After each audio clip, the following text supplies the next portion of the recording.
Banking, the greatest scam on earth. Thomas Jefferson said, "I believe that banking institutions are more dangerous to our liberties than standing armies.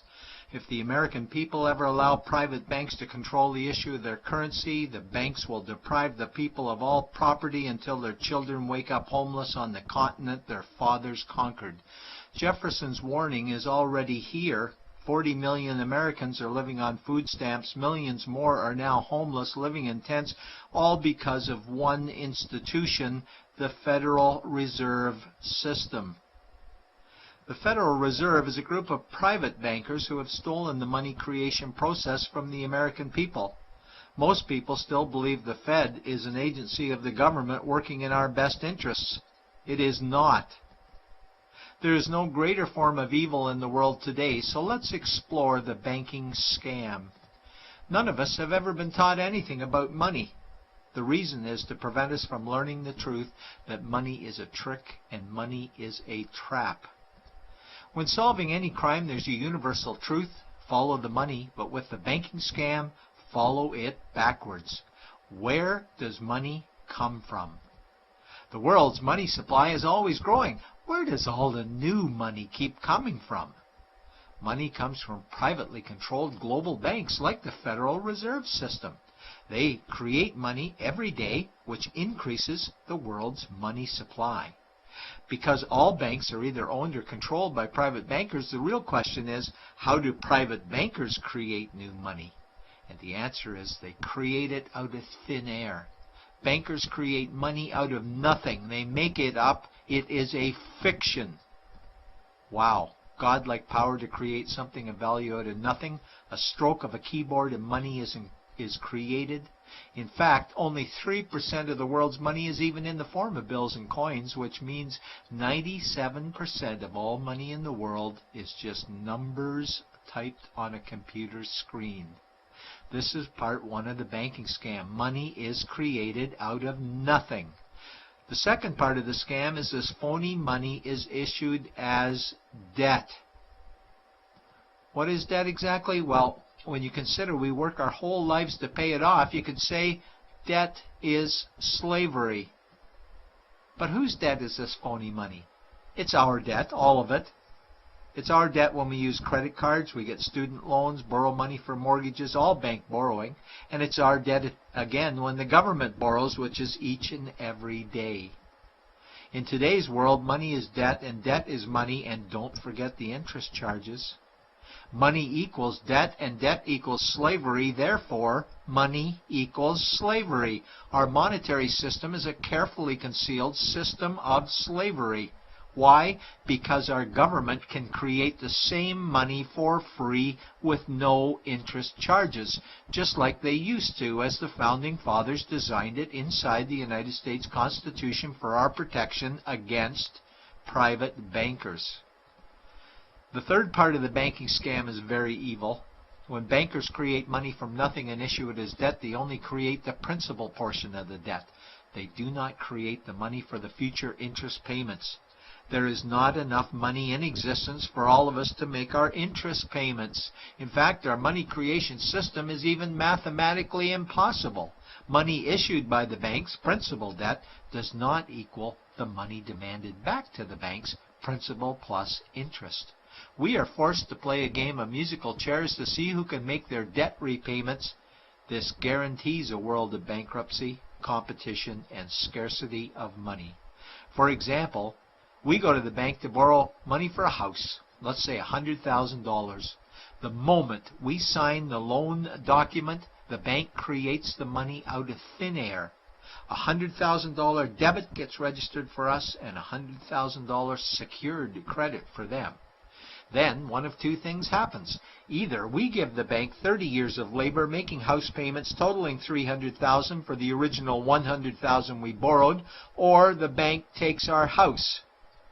The bankers get either our labor for life or our house, and often they get both, all from money created out of thin air and issued as debt, for money made out of nothing.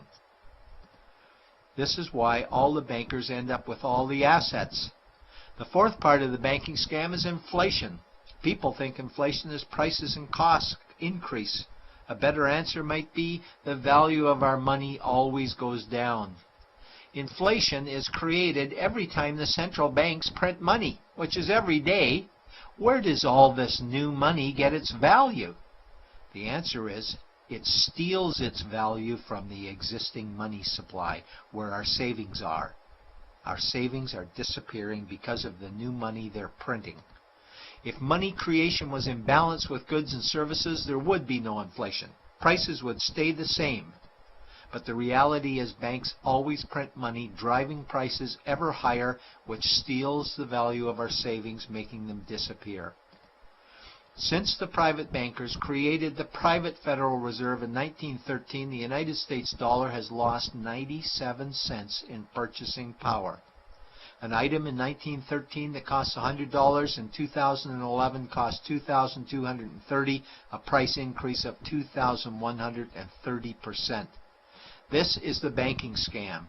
4 parts. Private bankers create money out of nothing and charge interest on it. There is no money created for the future interest payments, and inflation steals our savings every day. In order for the banking scam to be pulled over our eyes, the bankers need help from the likes of paid-for politicians and appointed civil servants, military-industrial complex, mainstream media, multinational corporations, and the bankers' good buddies. For example, what do our banker-controlled television networks say about criminal bankers? Oh, bankers are our saviors. Chairman is man of the year. He saved the world. Bankers really do deserve their bonuses. They're so smart. And what do our banker-owned G20 politicians say we need to do?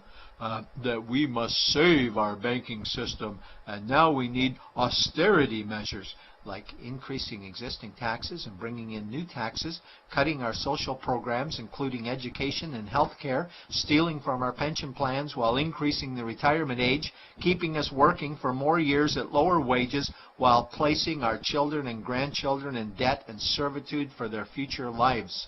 We are being lied to that we must go deeper in debt for bailouts, stimulus packages, quantitative easing, saving the too big to fail banks, credit easing, currency interventions, all names that mean the same thing, more debt to us. Is it not strange that the solution to too much debt is always more debt to us? And where is all this money going? It's going to the banks and to the bankers. They are stealing our money right now. 0.1% of the world's population owns 2/3 of the world's wealth. This means that 99.99% of the world's population own less than 1/3 of the wealth, a decreasing amount because these guys are stealing it. We desperately need to wake up to the banking scam. It is time for change.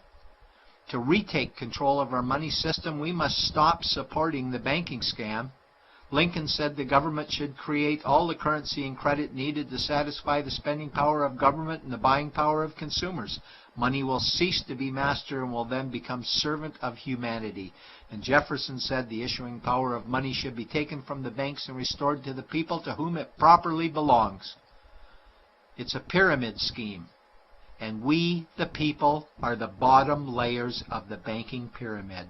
Without our support, the banking scam collapses. We have to do it ourselves. Wake up, get active, wake others. Remove our money from the bank. Buy gold and silver coins. Get out of debt. Rip up your credit cards. These actions will bring down the banking scam.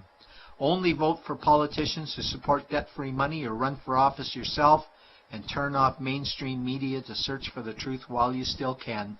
And support every effort to end the Federal Reserve System and all the privately owned central banks.